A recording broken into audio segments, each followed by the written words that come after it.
Thank you. First, I want to say thank you for everybody who's coming out tonight. So greatly appreciated.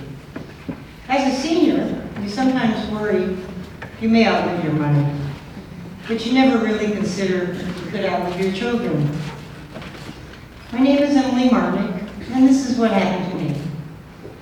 My youngest son, Myron, he was killed in a bus accident. He was just 19 years old. I was devastated. Before Myron died, I lived a pretty normal life. Had a husband and 2 sons. I worked at a large company as a supervisor, a 4-bedroom house with a pool, a car, some savings, and a cat. And I was making plans for my retirement in a few short years. I was a good citizen.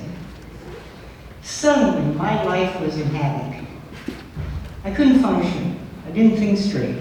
I didn't eat well, and I couldn't sleep. My marriage collapsed.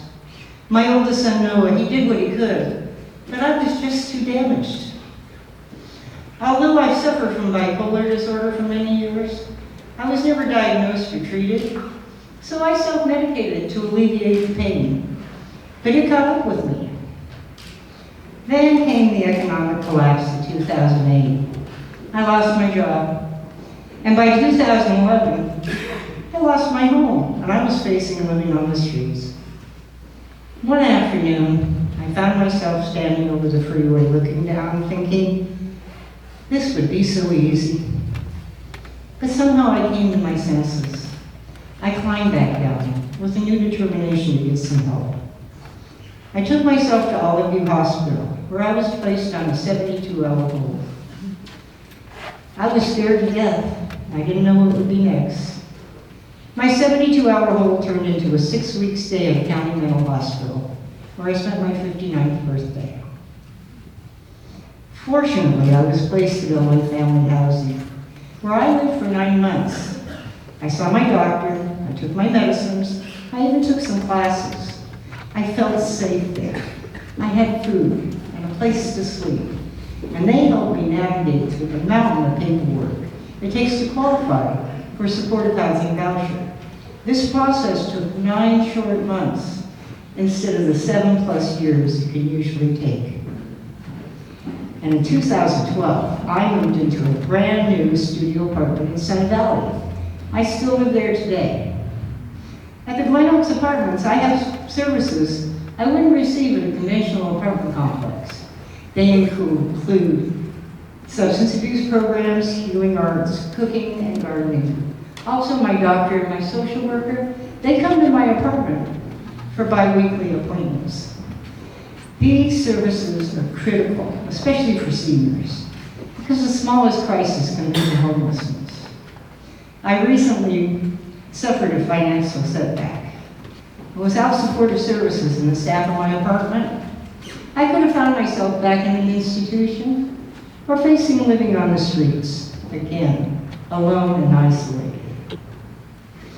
Permanent supportive housing allows people who have become homeless and have lost hope to recover in a safe place.